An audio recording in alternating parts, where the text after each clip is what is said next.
N'attends pas que ton inactivité, ton inaction te coûte la vie de tes rêves.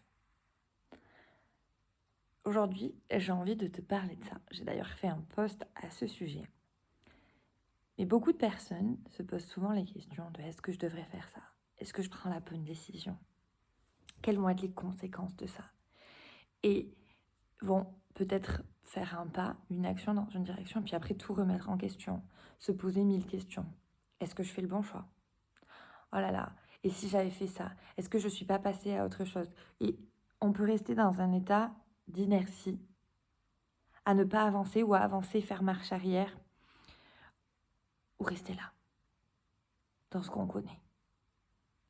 À pas grandir, à pas évoluer, à pas se challenger, par peur de se tromper. Mais est-ce que tu t'es déjà demandé combien ça te coûte de ne pas bouger, de ne pas agir? Combien ça t'a coûté jusqu'à présent? Parce que tu te positionnes ici dans le présent en pensant au futur, ce que ça pourrait te coûter de faire cette action-là et comment tu pourrais le regretter. Mais si aujourd'hui,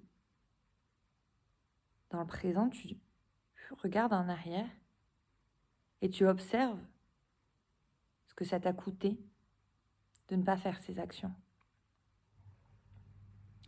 Parce que je vois beaucoup de personnes qui notamment vont dire que oui, ils ont une vie pas trop mal, qui se contentent d'une vie que, ouais, s'ils avaient fait ça, ça serait peut-être différent. Qu'ils avaient des rêves, mais que ils n'ont pas pris l'opportunité, ils n'ont pas saisi l'opportunité. Et certains, pas par manque de possibilités. Non, mais il y avait des risques un peu quand même. Parce que si tu observes autour de toi, dans le monde, les personnes qui créent de grandes choses, à un moment donné, elles prennent des risques. Souvent même parce qu'au début, ça n'existe pas, elles sont incomprises. Mais elles y vont. Elles vont prendre le risque pour leur vie de rêve, pour se voir vivre, créer, manifester les opportunités qui vont créer cette vie qu'elles désirent. Et c'est très important pour moi de partager ça aujourd'hui parce que je fais partie de ces personnes qui ont beaucoup remis en question leurs décisions et joué petit dans ce qui était connu, dans ce que les autres font, bien dans le cadre de ce qui est connu de tous, où il y a déjà quelqu'un qui l'a fait, qui le valide, qui le reconnaît. Et en fait, j'avais ce feu à l'intérieur de moi, ces petites voix-là qui me disent c'est pas ça pour toi. C'est très bien pour certaines personnes, mais toi, c'est pas ça ton chemin.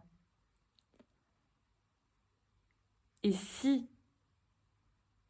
je continuais à suivre encore et encore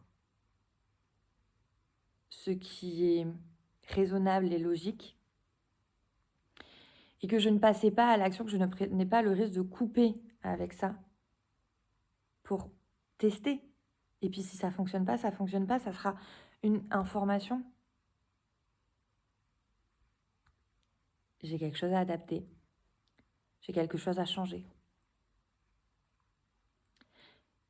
Et donc je te dis ça parce que j'ai été comme ça et je vois encore ce mécanisme de protection parce que c'est un mécanisme de protection qui veut te protéger.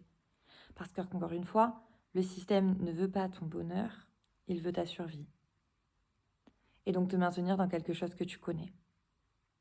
Et si appuyer sur le bouton doute, remise en question, FOMO, voilà, tout ce qui est peur de passer à côté de quelque chose ou peur de prendre la mauvaise décision, etc., ça te protège parce que ça évite que tu fasses quelque chose de nouveau, donc d'inconnu, donc de dangereux, bing bang, on appuie sur le bouton.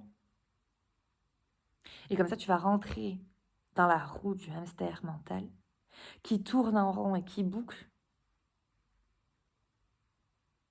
Et tu vas pas passer à l'action.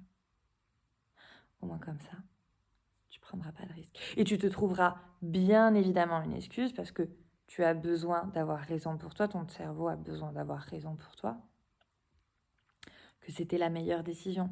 Et parce que c'est ce qui est semé comme graine à l'intérieur de toi, ton SAR, ton système d'activation réticulaire, va aller voir les éléments extérieurs qui vont le confirmer.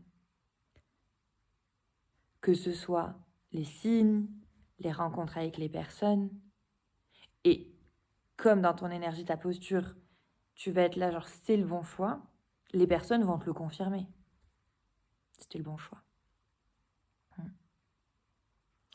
C'était certainement le bon choix pour vivre une vie ordinaire qui correspond à celle des autres. Mais est-ce que c'est celle que toi tu veux? Parce que quand toi t'es OK, bah, c'est très bien. Là, je te parle de faire les choses où tu as un profond désir. Il y a quelque chose qui t'anime derrière. Si à un moment donné, ça t'a animé, c'est qu'il y a bien quelque chose. C'est que tu aurais aimé l'avoir. Mais que t'es pas prêt, t'as peur, du coup, que ça pourrait avoir sur ta vie connue ici et aujourd'hui. Et ça, c'est notamment quelque chose qui est lié aux insécurités, au système nerveux, aux mécanismes de protection et à ce besoin humain de sécurité interne, de se sentir en sécurité. Alors, tu peux agir là-dessus. C'est pas immuable.